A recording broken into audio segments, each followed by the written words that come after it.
All right, so I am live. Have about 30 seconds until 4 o'clock when the workshop is officially supposed to start.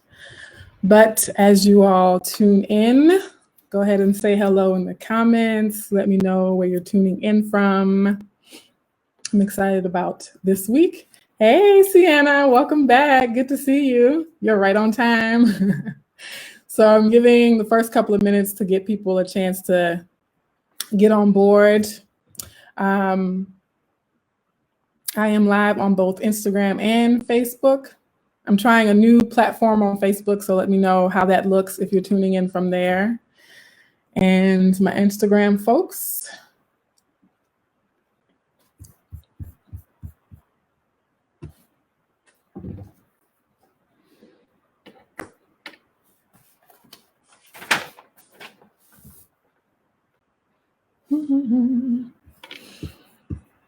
All right. Hey, I like the hearts. Wave. All right, so we got Jandel in on Facebook, Sienna in on Instagram. My loyal viewers, thank y'all for participating from week to week. Grainy, but we can still hear and see. Okay, hopefully it's not too grainy. It could be my internet connection. Do you see the welcome bar at the bottom? So this week is going to be a little different. The past couple of weeks we talked about grammar, so I want to take a break from the nitty-gritty grammar stuff and do something more poetic, more creative. So we'll be digging into some elements of poetry, but more specifically metaphors. So I love metaphors. You love metaphors too, even if you know it or not. All right, so I think we'll go ahead and get started. The first question I have for you all, so as always, it's interactive. I like to test out how people are engaging on the platform. So my first question, simply type your response in the chat, is how do you feel about poetry? So do you love it? Do you write poetry? Do you love to read it? Do you hate it? Does it annoy you? Are you apathetic about it? Do you care one way or the other? So let me know how you feel about poetry. What's your attitude about poetry? I want to see how many poets we have watching. And then also, if you're just joining, go ahead and say hello. Let me know where you're tuning in from.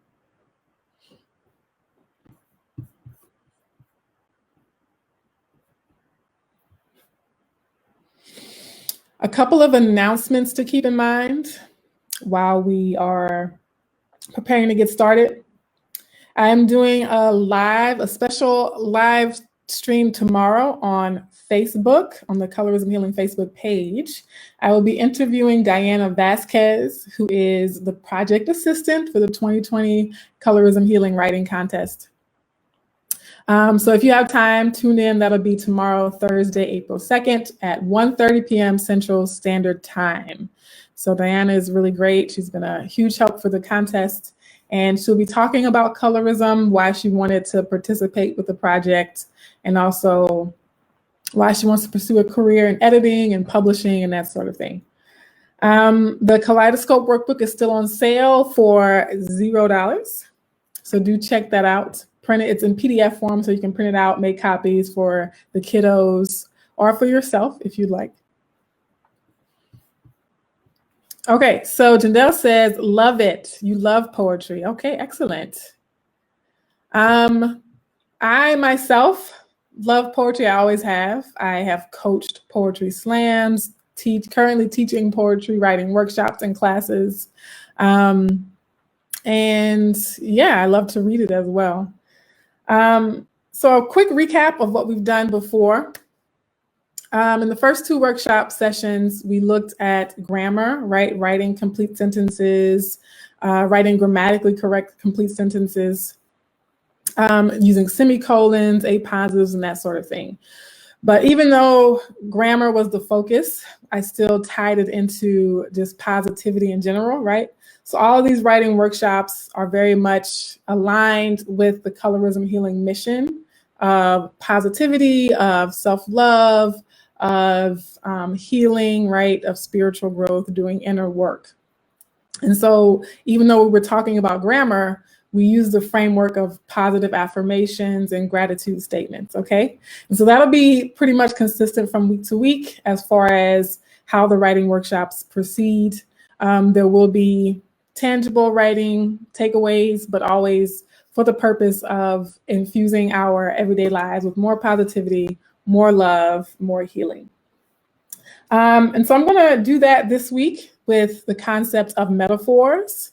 So we'll talk about what metaphors mean, but the idea of language in general, right? And one of the reasons why I'm so passionate about using my love of writing to talk about this issue of colorism is because language, how we talk about things and how we describe things, is connected to how we perceive those things, right? The language we use to talk about people reflects our attitudes about those people, right? And it can also shape attitudes about certain groups of people, okay? So that's one of the reasons why I think writing and the use of language, the exploration of language is such an important component to my work on colorism healing, in addition to the fact that writing is just my thing, right? We can think about language even in terms of how we describe skin tones. And using metaphor in particular, I think goes underestimated, right? We underestimate how much we use metaphors. We underestimate how powerful metaphors can be in shaping our experiences of life, really. So what is a metaphor? Let's talk about that.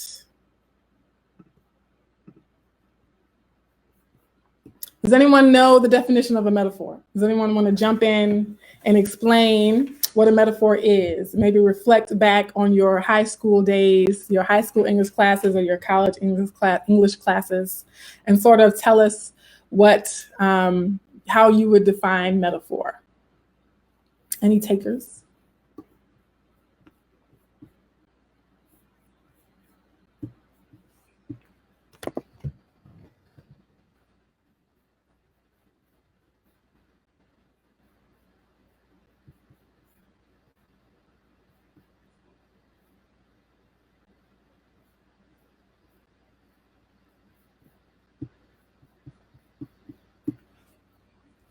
No one? Okay, so I'll give you a very basic definition of what metaphor is, okay? So metaphor is basically a comparison that's used to help us understand or explain or describe something, right? So we have an idea and we want to know more about that idea. We want to better understand that idea. And so we can use a metaphor to understand it by comparing it to something else that we do understand, okay? And we use metaphors a lot in everyday life. Some examples, I'll have you drop in some examples, some everyday, very common metaphors that you know of. Type them out, let me know. As you're thinking of ones that you know about, I'm going to give you a few examples of what a metaphor might be. So one is that I have a bag of tricks, okay? I don't literally have a bag in my hands, right? But you can imagine that I have a lot of different skills or strategies or tactics that I can use to accomplish something, right? So when we say I have a bag of tricks, that means we have a storehouse of tools, okay?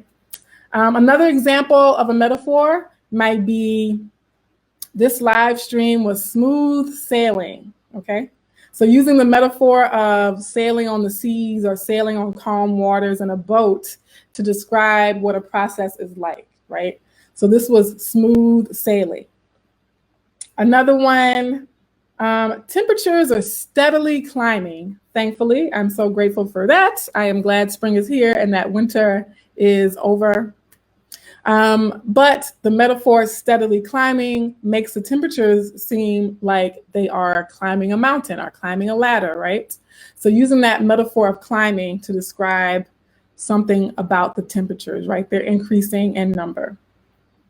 We use the metaphor, I just got dumped is a good metaphor, right? A common metaphor that we don't even think of as being a metaphor, right? It's so common, we use it so often that we don't even think of it as such, right? I got dumped. Really, it's not like someone's hauling us off in a wheelbarrow and then dumping us off, right? But it's a good analogy for how it feels, right? Like, oh, we just got picked up and then dumped off and left somewhere, right? Now, the opposite of that, another metaphor could be I just got hitched. So people say I just got hitched. They aren't literally being hitched to the back of a truck, right? Or being hitched to a fence or a hook, right? What they mean, though, it's a metaphor for being connected to another person, right? Usually via marriage. So let me know some of the samples, metaphors that you all hear in your everyday life. I'll name some more. I'm trapped at my desk, right? So trapped at my desk doesn't mean I'm literally chained to it or in a cage, but it means I have so much work to do that I can't leave, right? So trapped at my desk is a common metaphor. Drowning in my sorrows is a good one. We a lot of times use water and oceans and that kind of imagery to explain emotions, right? So drowning in my sorrows, we kind of imagine that means I'm so sad and so sorrowful that it seems like I can't rise above it, right? That it's overwhelming me in some way.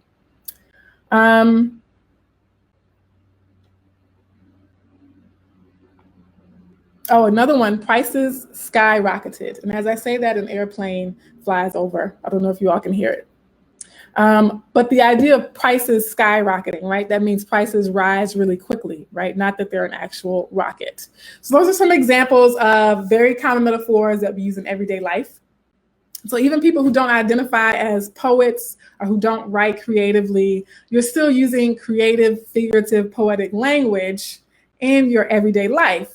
And sometimes those metaphors are so common that we don't even deem them as such, right? We don't even consider them to be metaphorical, but they are. So I'm not getting a lot of engagement in the comments just yet. The viewer count is relatively low. Let's see. So it's going to be really hard to do this next part without folks tuning in and chatting.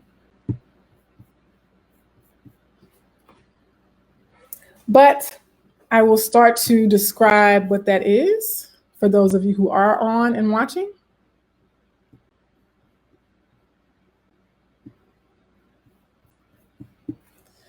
So for you to practice in this writing workshop, using metaphors for yourself, we're going to think about the thing that we want to better understand or to describe or to explain, okay?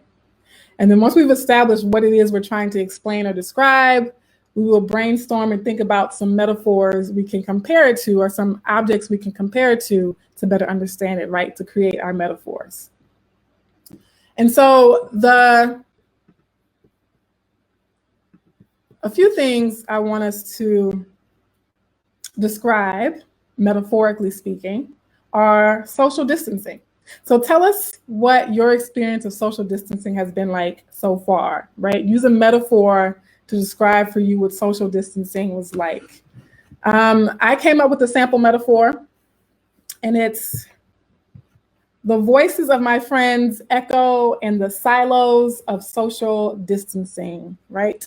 So I picture social distancing as like people being in silos, and we're so far apart that it echoes. So even though we can communicate, you still get that sense of distance in the presence of an echo, right?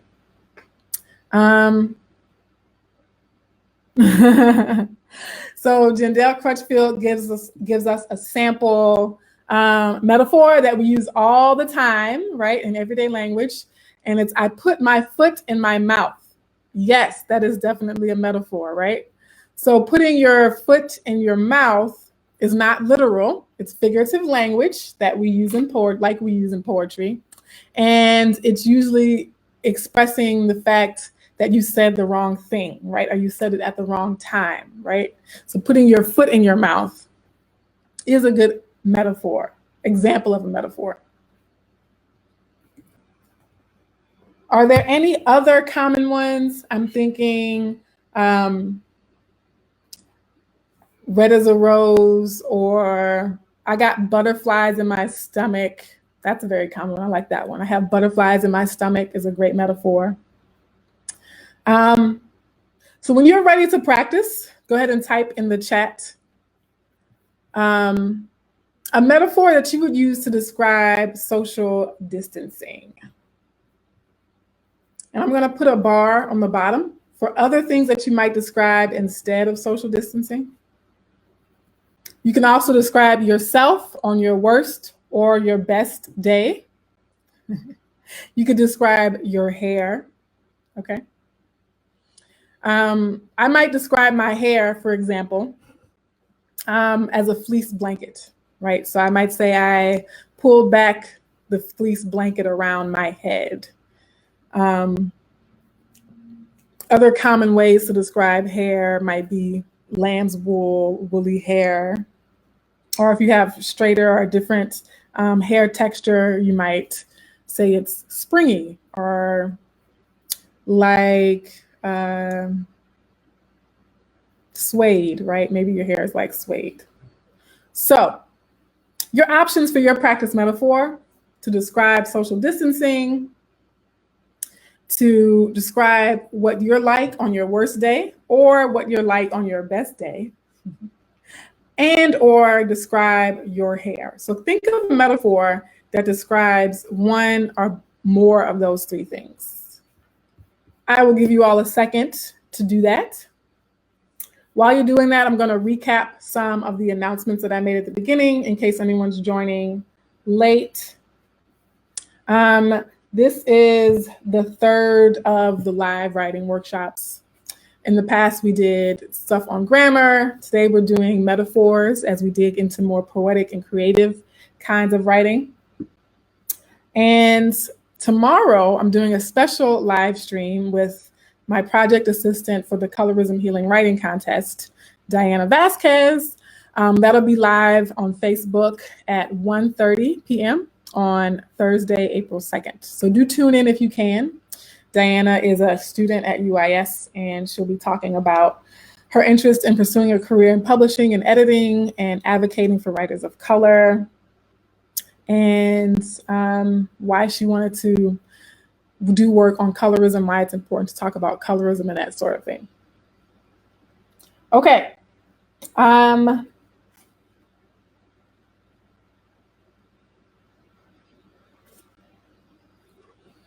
going to wait a few more seconds to see if we have any responses.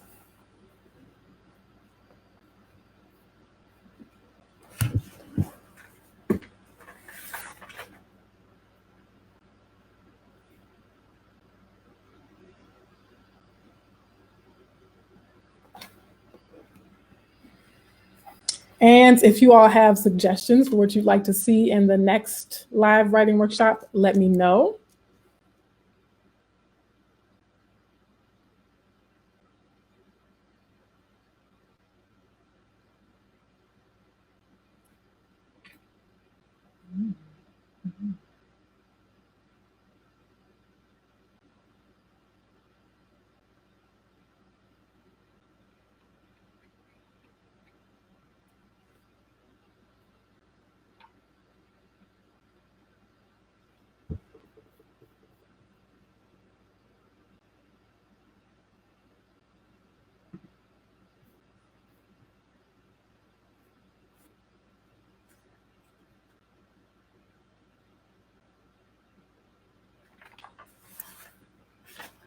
All right. So this might be a pretty quick live stream. Not as many viewers, so not as much participation. And the live stream is all about the interaction. So it's not just for me to talk at everyone, but a lot of it is based on everyone giving your samples or your explanations and that sort of thing. What I'll do instead is finish out the practice section, so giving instructions. And then people who can watch later the playback, the recorded version, can follow along and do the practice on their own with the recorded version, okay? So Jandel says those are not easy to come up with. Okay. So then we can help each other, right? So I think maybe one of the easier ones might be your hair. So coming up with a metaphor to describe your hair. Okay. So you might say your hair is a cloud, right? Or if you have long, straight hair, you might say your hair is strands of spaghetti noodles, right? Your hair is noodly, you have noodle hair. Or maybe you have hair like a cobweb, right? Or maybe you have hair like a sponge. So maybe you have spongy hair, right? Some other examples to jumpstart the thinking about social distancing, for example. The big thing is you're thinking about distance, right? And so if you're trying to come up with a metaphor to help someone understand what that's like, you can think of things that represent distance, okay? So like for me, I talked about silos, right? Or echoes, right? So something echoes, we imagine it being far away or being empty, right? Like in a valley, and something echoes across against the mountains, right? It's far away. Other things that might represent distance in your mind could be a bridge, right? Or there's a long bridge between me and my family, right? Or social distancing is like an impassable bridge, a bridge we cannot cross, right? Other things that might represent distance could be a valley or a chasm, right? Or a long shot or a half court shot or miles and miles apart. You can think of, if you're in the United States, you might use a country in the different hemisphere to represent that distance, right? So I can say social distancing feels like I've left and gone to Australia, right? And so that's metaphors that represent for you some kind of distance. Does that make better sense about how the process of coming up with metaphors work? So for example, the second option, to describe yourself on your worst day or your best day, right? So you kind of want to just think in regular language, what you're like on your worst day, right? So maybe you are really quiet and you don't talk to anyone on your worst day. So you can say something like, I am like a vault on my worst day, or I am a vault on my worst day. I don't open up, I'm closed off. Okay, so she says probably will think of a bunch after the fact. Makes sense. Okay. And then maybe on your best day, you're really talkative, right? And so you can say, on my best day, I'm like a constant, ever playing radio station, or I'm like a nonstop 24-hour radio station, right? Because I talk a lot. Or I'm like 3-year-olds telling a story about their day. Or I am the song that never ends, right? On my best day, I am the song that doesn't end. Yes, it goes on and on, my friend. So I want to maybe try some easier ones, right? We can think of ones that might be considered cliche or very common, right? So like if you are describing what it means to be happy, you can say, oh, I'm as happy as a sunny day, right? I'm as joyful as a child, or as buoyant as a big balloon, right? And so if you can't come up with ones for that specific one, then maybe just try any kind of metaphor that you can think of. I am going to put up the next practice assignment. Yeah.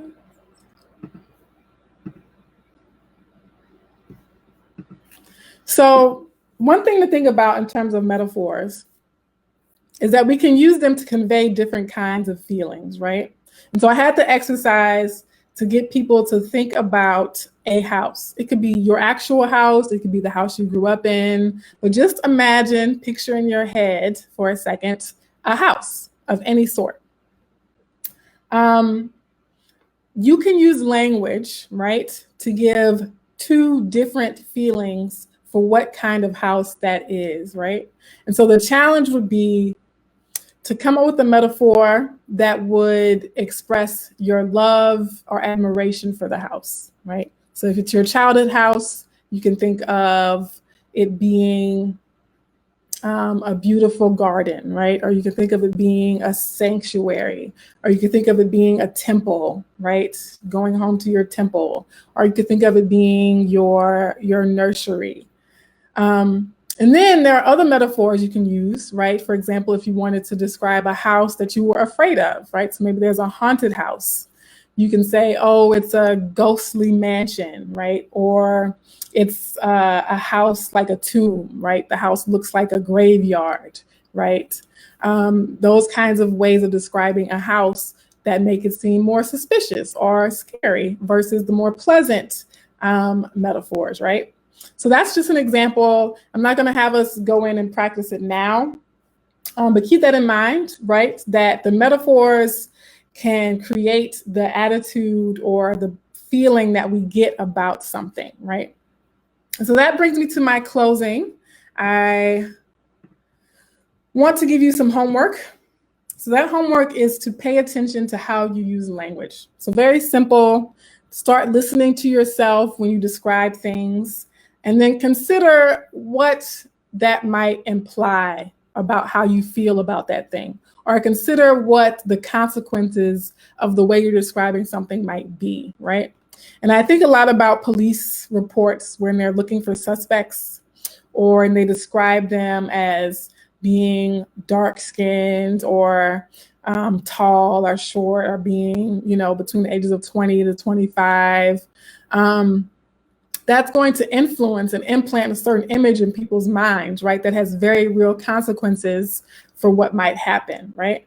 And so thinking about the power of language, the power of describing things, and just in your everyday talk, right? So maybe you're talking with your kids or your coworkers or your friends or your husband or wife or spouse or partner, and you're describing something, just stop and think, oh, okay, I was angry by the customer service. So I'm describing using words that convey the fact that I'm angry about the poor customer service.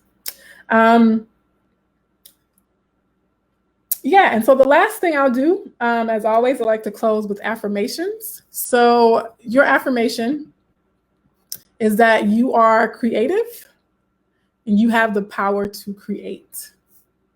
You are creative, you have the power to create. So whether you consider yourself to be a creative person or not, it is my belief that all human beings were given creative power, and you are free to discover yours and free to use it to create whatever beauty you are inspired to create. With that, I will leave you all for this week, and I hope to see you next Wednesday.